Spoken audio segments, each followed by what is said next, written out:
Can you believe it's been over a year and a half since I made the Cherry Blossom Grove module for the LEGO Minecraft world? That was back in 2023. It boggles my mind too. I was pretty happy to get that episode out in such a timely manner just a few weeks after it seems the Cherry Blossom was announced. But let's be real, a single tree doesn't really cut it, even if it is absolutely massive. Thanks to a lot of suggestions, today we're going to substantially expand the Cherry Blossom Grove with some of our remaining space. Don't be fooled though, there's more to this expansion than meets the eye. This module hides a few secrets. That's enough teasing though, so let's get to building.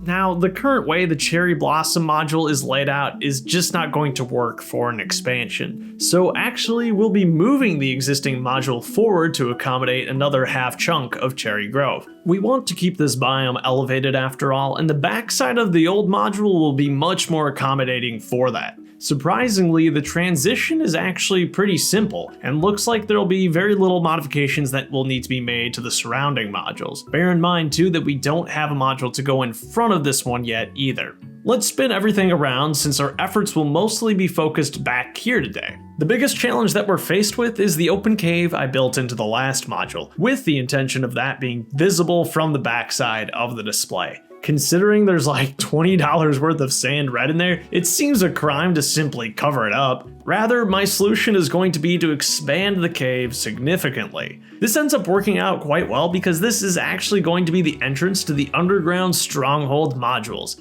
Oh yes, you heard me right. So the base of this build is definitely going to be crazy, even wilder than the Ravines footprint if you remember that one. We want to keep the bottom of this open so we can lead into the stronghold after all. We'll arch the terrain overhead to eventually connect these two sections. I think expanding the cave will definitely be a good call, and it'll give us a truly majestic entrance to the stronghold below. Unfortunately, I used up all my sand red tiles in the mountain module, so instead I'll be adding some ores into the side of the cave walls for some visual interest. Today I found out that emerald ore can actually generate beneath Cherry Grove, so of course I'll be adding some of that. From there, it's all about continuing to build up that terrain. With this module, I'm actually getting a lot more terrain building than I originally bargained for. So much more, in fact, that I'm starting to run low on some of the essentials. The reddish brown and dark bluish gray bricks and plates. Keeping these stocked has been an endless struggle while building this world. Instead, I'm forced to get a bit more creative here, using some 1x bricks and 1x plates where I'd usually use 2xs. The final result is visually just as good, but I'll definitely want to stock up on those basics again for an easier build next time. With the original Cherry Blossom episode being 2 years ago, a lot has changed in the LEGO parts portfolio as well. Specifically, bright green has become a lot more common of a color thanks to themes like LEGO Mario. Back in 2023, I only had 2x4s and 4x4 plates to work with, but nowadays there's considerable more variety. That makes building these studded sections much easier. These are where we'll be placing the Grove's pink petals. Oh yes, and there's nothing more fun than putting plates on top of plates. Amazing stuff. It's a miracle that the build didn't implode while I did this. But anyway, there's still going to be a lot of gaps left behind after I force these pieces on. So you know what that means? Tiling time.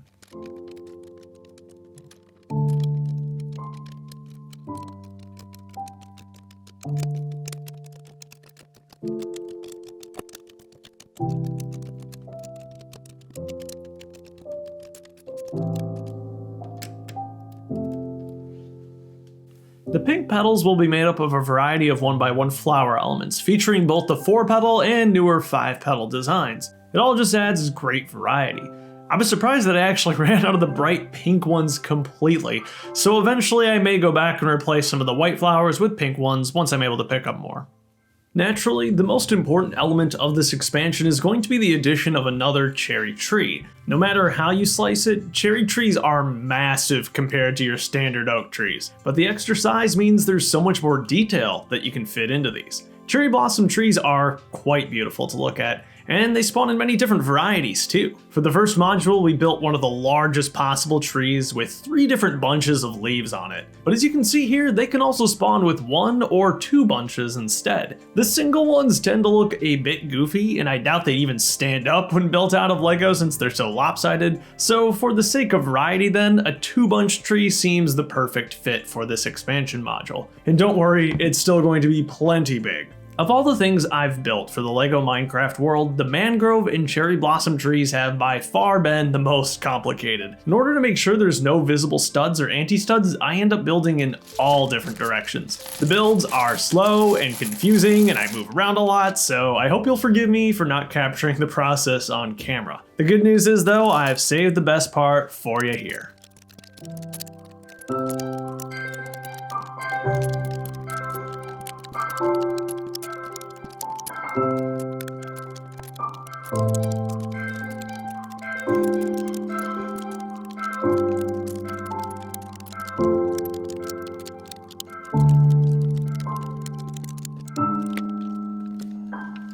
I managed to finish the tiling with only 1 leftover piece. That's a bit closer than is comfortable, but hey, that means I didn't waste any money on parts I didn't need. That would be a first for me. I love the final tree, and it's actually so well balanced it stands on its own without being mounted to a base. I've ended up moving the original tree over further to the colder side of the world so that it doesn't cover up this new tree behind it. The result should ensure that this feels a little bit more like a forest, even if it is only 2 trees.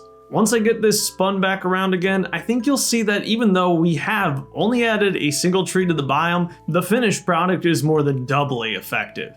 It actually feels like a grove, and I really like how the second tree now overhangs the village a little bit, making that section of the display a bit more serene too. I think I have a newfound appreciation for LEGO's bright pink color. The vibes everywhere are just lovely, and this feels like a cozy oasis away from the rest of the chaos of the LEGO Minecraft world. I'm going to bring the Snowy Taiga module back in, as there will be a few minor adjustments we'll need to make to that build. The terrain contrast here on the edge is a bit extreme, so it'll be nice to smooth this section out a bit. That'll be easier said than done though, because like I mentioned earlier, I'm quite low on basic reddish brown bricks at this point. Yikes. I think this is actually as close as I've gotten to running out since I started building the LEGO Minecraft world. I'm going to temporarily remove one of the trees here to give me better access to the terrain. From there, I'm just going to try and blend everything upward into the cherry blossom hill. It should look a lot more intentional this way. The terrain behind this module will also be slightly raised with an old growth taiga biome sitting on top of it. Since we're already here sprucing things up, if you will, I figure this will be a good excuse to add some more pumpkins. These have shown up in a ton of sets, so I have quite the collection of them these days. Might as well put them to use. There's a few other fun details I want to add to the new module, like a custom sniffer egg to go alongside the sniffer I made for the first cherry module. There's so much more room for these guys now. The LEGO Minecraft line is always giving us new players, so I want to add a couple here too. Up first, we've got the Arbalest Knight, kitted out in some green dyed leather armor. She's armed with a hoe and some seeds. The second figure comes from the Modern Treehouse, 2021's largest LEGO Minecraft set. She's also holding some seeds, which may have just been recently dug up by a sniffer. As I tease this module to my members, Ethan Kitch reminded me to add some of the sniffer-specific plants. So let's see what I can come up with. LEGO included official versions of both the pitcher plant and the torch flower in 2024's Cherry Blossom Garden set, but I think we can make some small improvements. Here's what I've designed for the pitcher plant, and this is my take on the torch flower. I'll kind of just hide these both away up here as a fun little Easter egg. I think that we can officially get this module now added into the display. As you can see, the largest remaining gap is starting to fill in. Most of that, of course, is going to be set aside for the now legendary player base. The lovely pop of pink besides the village really does make me smile. It's a beautiful biome, and I'm so glad you all helped convince me to expand it. I'm especially excited to eventually add the stronghold beneath it too. For the next episode though, I think it's time to head to the opposite corner and tackle the Desert Temple. the Desert Temple has been probably the most requested module for the entire display, so I'm really excited that we'll be able to squeeze one in behind the Mesa Badlands. And you can watch that episode before anyone else by becoming a channel member today. Click the join button down below or follow the link in the video description to find out more about that. It's honestly a great time to become a channel member, as I'm actually a few episodes ahead as I prepare to finish building the Minecraft world early ahead of Brickworld Chicago this June. Thank you as always for watching, and I hope you have yourself a great life.